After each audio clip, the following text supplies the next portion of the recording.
네, 말씀하신 대로 이제 채권에 대해서 볼 때 우리가 이거를 뭐 수익성을 높여서 전반적 포트폴리오의 수익성을 높이겠다라는 게 아니라 주식이 좀 침체를 하더라도 전반적인 전체 포트폴리오의 안정성을 키우는 측면에서 채권을 고려하는 게 어쨌든 사전적으로 되게 옳은 거죠.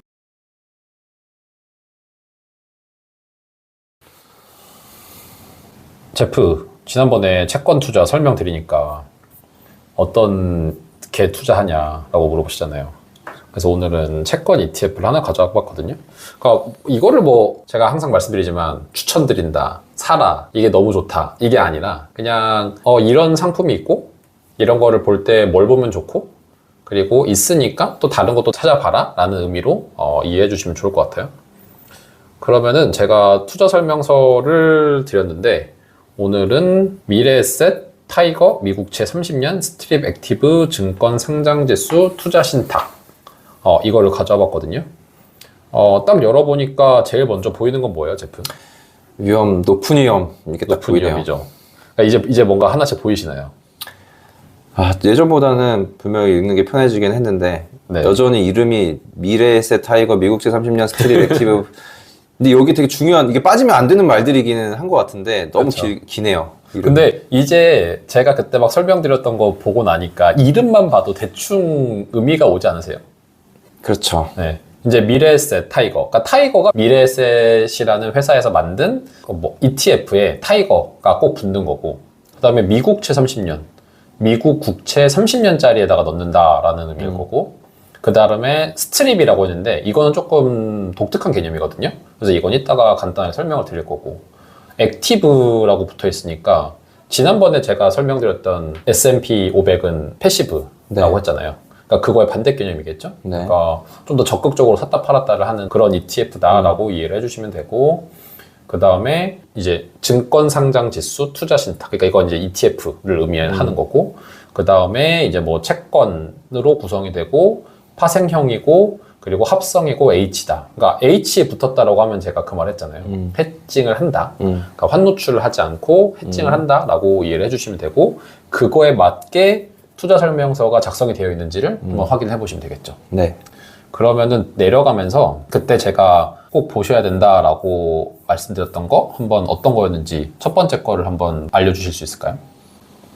일단 투자 목적을 봐야겠죠. 그렇죠. 그 다음에 이제 투자 전략까지 투자 봐주시면 전략. 좋고, 여기에서 보면은 ICE BOFA, 그러니까 뱅크 오브 아메리카에서 발행하는 국채들로 투자를 진행한다. 그리고 여기 환 해지를 실행할 예정이다 이렇게 써 있죠.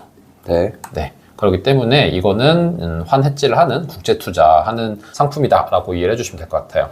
네. 그 다음은 투자 비용 수수료죠? 네. 얼마로 나와 있죠? 총 보수 비용은 0.18로 나와 있는데 지정 참가 보수도 0.01이 포함되어 있네요. 그렇죠. 그러면은 대충 1,000만 원을 투자를 했을 때 1년에 한 15만 원. 근데 여기서 이게 좀 다른 게 밑에 내려가면 좀 더 설명이 있지만 여기선 0.15라고 되어 있고 총 보수 비용 0.18 이렇게 되어 있는데 밑에 내려가서 보면은 이게 0.18이어도 특정 상황에만 발생하는 비용들도 또 존재해요. 그래서 우선은 고정적으로 발생하는 게 15만 원이다. 그래서 15만 원 적혀 있는 거다. 이렇게 이해를 해주시면 됩니다. 네, 그 다음에 이제 쭉 내려가다 보면은 뭐 그 운용 전문 인력의 설명도 있고 한데 이런 거는 참고 삼아서 봐주시면 좋을 것 같아요. 그래서 만약에 본인이 뭔가 투자를 하고 미래에셋 상품만 적극적으로 사는데 동일한 사람이 들어오고 있다라고 하면은 항상 동일한 사람이 뭔가 운영을 하고 있다라고 하면은 그 사람의 실력도 한번 체크를 해보시면서 다른 사람 걸 살지도 판단을 해보실 수 있겠죠. 네. 이름을 항상 봐두시면은. 여기 보면은 그 투자 실적 추이도 있는데 설정 이후 마이너스 20%, 24%도 있고 마이너스 21도 있고 마이너스 20도 있고 그러네요. 그게 그럴 수밖에 없는 게 이게 설정을 하고 나서 지금 이 채권이 만들어지고 나서 생각을 해보시면은 계속 고금리 상태로 유지가 되고 있었잖아요. 네. 그렇기 때문에 지금 이 상품은 손실이 있을 수밖에 없다. 이렇게 생각을 해주시면 될 것 같아요. 사실 지금 만약에 설정했을 때부터 샀다라고 하면은 돈을 좀 잃으신 분들도 꽤 있으시겠죠. 그 다음에 쭉 내려가서 제가 또 보라고 말씀을 드렸던 게 어떤 거였을까요? 한번 천천히 쭉 내려가시면서 보면 좋을 것 같아요. 네. 일단 파생이라 그런지 위험에 대한 내용이 굉장히 맞습니다. 많네요. 근데 이 상품이 왜 파생인지에 대해서는 좀 이해를 해주시면 좋은데, 쭉 읽다 보면은 이게 왜 파생을 쓰는지 설명이 나오거든요. 그래서 그거에 대해서 좀 설명을 드리면은, 여기엔 두 가지 파생이 들어가 있어요. 첫 번째는 스왑딜, 두 번째는 해칭. 그러니까 해칭은 너무 쉽잖아요. 내가 환 변동으로 인해서 발생하는 리스크를 없애기 위해서 다른 회사랑 계약을 한 다음에 특정 금액으로 거래만 하기로 하는 것을 이제 환 해칭 한다라고 해주시면 좋고, 그래서 환 변동으로 인해서 생기는 수익률이 없는 거죠. 그러니까 내가 돈을 벌었는데 알고 보니 환 해칭이 안 돼 있어서 떨어지는 바람에 이 채권 거래로 발생한 수익이 2%였지만 환율이 5% 떨어져서 마이너스 3% 보는 이런 건 없겠지만 또 2% 수익에 환율이 5% 올라서 벌 수 있는 최종적인 나의 수익은 7%일 수 있는 이런 기회도 잃어버린다 라고 생각을 해주시면 되고, 두 번째로는 이제 스왑딜 들어가 있다라고 생각을 해주시면 돼요. 스왑은 어떤 거냐라고 하면은, 이게 미국에서 거래되는 채권이다 보니까 우리나라에서 적극적으로 이거를 거래하기가 좀 힘들거든요. 그런 경우에 미국에서 이 채권을 구매해서 투자를 진행하는 회사랑 계약을 한 다음에 우리가 투자 금액 이만큼 줄 테니까 이건 돈 갖고 너네가 운영을 한 다음에 너네가 직접 샀다 팔았다 다 해. 그러고 나서 생기는 수익만 우리한테 줘. 이렇게 계약을 하는 게 스왑딜이라고 이해하시면 돼요. 그러니까 우리가 기존에 알고 있던 숏 포지션, 롱 포지션, 콜 옵션, 풋 옵션하고는 조금은 다른 파생이겠죠. 그래서 파생이어도 좀 다른 파생이고, 이거 저는 개인적으로는 이런 스왑딜 형태는 위험하다라고 생각은 안 해요. 다만 이제 이거를 운영하는 회사가 좀 리스크가 있는 회사이냐는 판단을 내려야 되겠지만, 저는 개인적으로 미국 국채 투자를 하기 때문에 그 부분은 안심할 수 있다라고 생각을 해서 선택을 했습니다. 근데 인도 ETF도 보신 적 있으신가요? 네, 신흥국 ETF도 스왑이라고 하는 게 이제 맞아요. 많이 들어가 있더라고요. 그러니까 그 이유는 우리나라에서 제가 알기로 인도라는 시장에 직접 투자를 운영을 할 수 있는 회사는 지금 미래에셋밖에 없거든요. 왜냐하면은 미래에셋이 거기에다가 지점을 만들었기 때문에. 근데 그게 아닌 회사에서 인도 ETF를 발행을 하려면은 운영이 가능한 회사에게 운영을 맡길 수밖에 없으니까 그때는 스왑딜을 체결을 하겠죠. 스왑 형태를. 그래서 그렇게 이해를 하시면은 스왑이 어떠한 형태의 파생인지를 이해하실 수 있을 것 같아요. 그 다음에 쭉 내려가다 보면은 이 채권이 어떻게 운영됐는지에 대한 재무제표도 있을 텐데, 재무제표가 채권 ETF 자체가 생성된 지가 얼마 안 돼서 1년치도 없거든요. 2023년도 5월 25일에 만들어졌고, 그리고 2023년도 12월 18일까지만의 결과가 있기 때문에, 그래서 이때 것만 보고는 재무제표를 판단하기는 좀 어렵다. 이제 어느 정도의 수익률을 내고 있었는지. 그리고 여기 보면 아시겠지만 이때가 금리가 올라가는 시기였기 때문에 운용 수익이 뭐 마이너스가 떠 있긴 하지만 장기적으로 금리가 떨어지면은 올라갈 수 있다, 이렇게 이해하시면 될 것 같아요. 그리고 이거는 아마 당연하게도 매매 회전율이 보이지 않을 거다, 제대로. 왜냐하면 직접 거래를 안 하기 때문에. 그래서 매매 회전율은 좀 보여주기 힘든 상품이지 않을까 설명을 드리고, 마지막으로 아까 우리가 같이 제목 읽으면서 있었던 그 스트립이라고 네. 하는 그거를 이해하시면 좋을 것 같아요. 이제 지금 간단하게 설명을 드릴게요. 기존에 채권을 구매할 때, 계약을 할 때 1억에 이자 얼마 이런 식으로 계약을 하시잖아요. 그렇죠. 그리고 월 얼마씩 상환해라 이렇게 계약이 돼 있잖아요. 그래서 뭐 원금도 내고 이자도 내고 이런 식으로 해서 한 달에 얼마씩 이제 은행한테 갚아야 되는지가 딱 계약이 돼 있잖아요. 근데 저도 이거 이번에 처음 본 건데, 스트립 채권은 원금이랑 이자가 분리가 돼요. 네. 그래서 만약에 이게 지금 보면은 스트립 채권이라고 하면 30년 만기의 스트립 채권이잖아요. 네. 그러면은 만약에 이자를 분기별로 주거나 아니면은 반기별로 주거나 이렇다라고 했을 때 그냥 반기로 한번 해볼게요.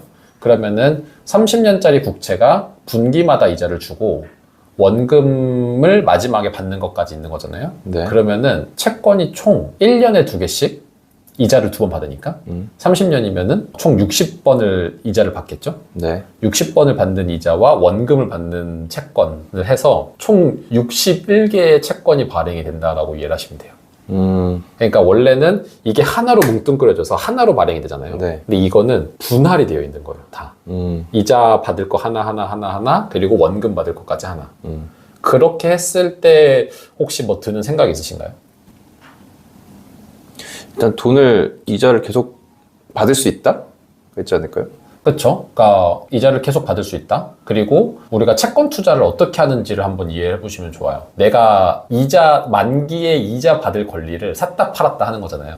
근데 이거는 이자 받을 권리가 하나로 뭉뚱그려져 있는 게 아니라 60개로 나눠져 있어요. 뭔가 사고 팔기 좋을 것 같다는 생각이 드네요. 그렇죠. 그러니까 그거를 극대화한 거라고 생각을 하시면 돼요. 그러니까 나는 당장 앞에 받을 거, 당장 몇 년 이제 이번 달에 받을 거, 다음 달에 받을 거는 안 팔 거야. 근데 저기 30년 뒤에 받을 거는 팔게. 할인율 높잖아? 그거 높은 가치로 해가지고 팔 거야. 이렇게도 운영이 되는 거. 그래서 그 이자 받을 채권들이랑 원금 받을 채권이 다 분리가 되어 있어서 투자하는데 조금 용이하다? 그런 채권이다라고 이해하시면 되고, 두 번째는 만기를 꼭 지켜야 되는 채권이 스트립 채권이에요. 은행에서 대출하시면은 미리 갚으면 중도 상환 수수료를 내라고 하잖아요. 그렇죠. 그러니까 그 이유가 뭐예요? 혹시 아시나요?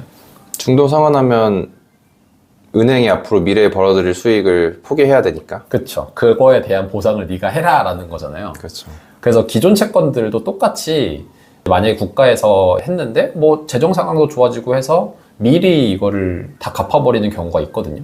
그러면은 실제로 우선 예측 가능성도 떨어지지만 두 번째 내 수익률도 떨어지잖아요. 그렇죠. 근데 스트립 채권은 이게 만기까지 그대로 가져가기 때문에 듀레이션이 30년이라고 하면 30년을 그대로 가져갈 수 있는 그 장점이 있는 채권인 거죠.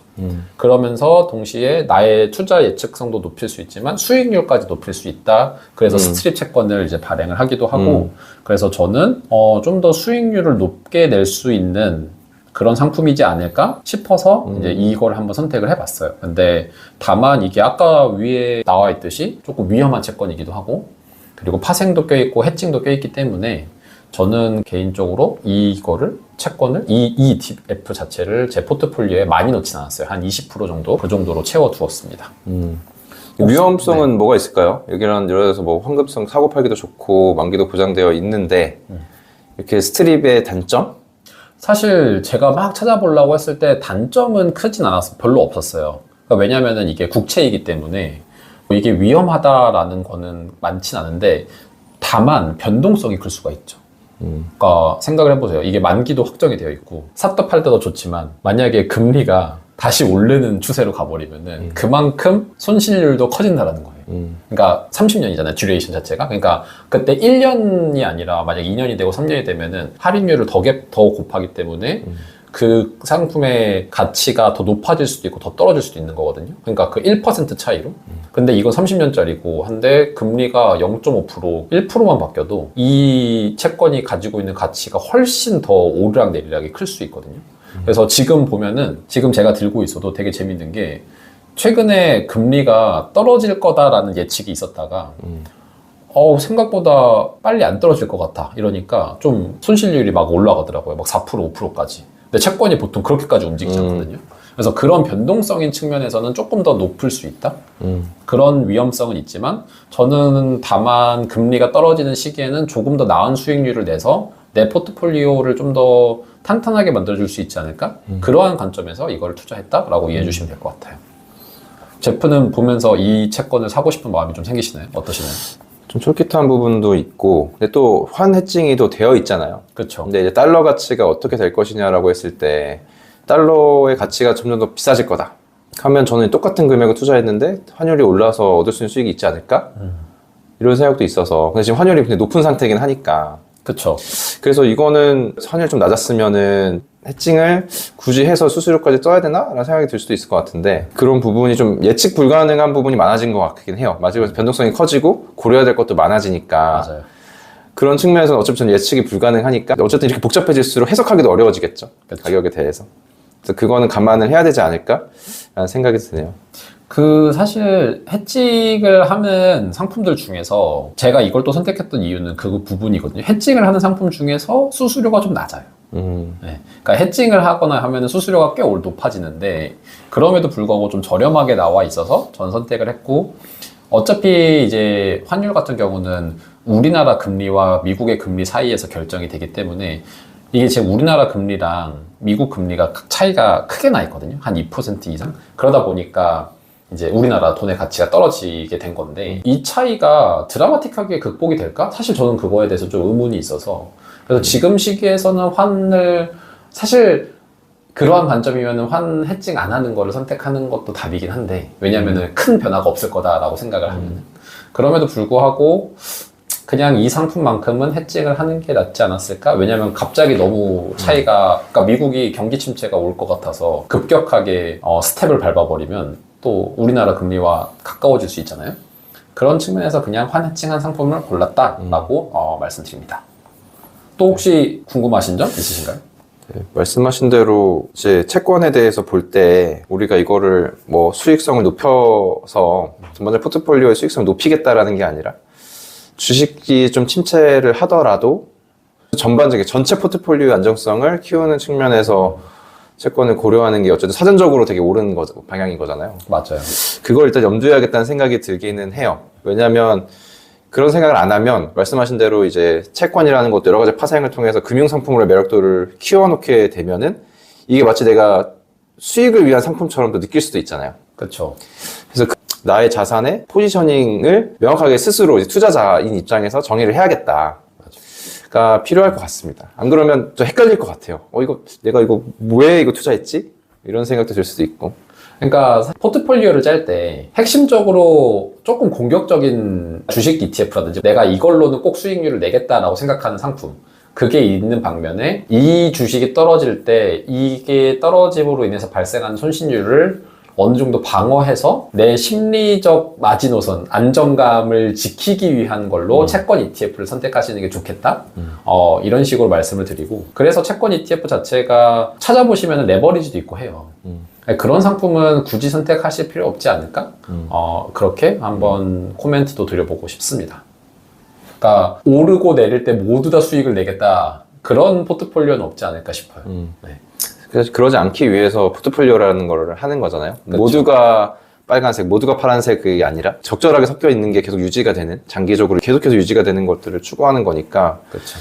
그런 포인트를 항상 염두를 하는 게 중요할 것 같아요. 네. 그러니까 사실 포트폴리오링을 한다라는 거는 결국엔 변동성을 줄여가는 거니까, 그러한 관점에서 상품들을 잘 짜나가시는 게 투자를 장기로 하는데 도움이 되지 않을까 싶습니다. 네.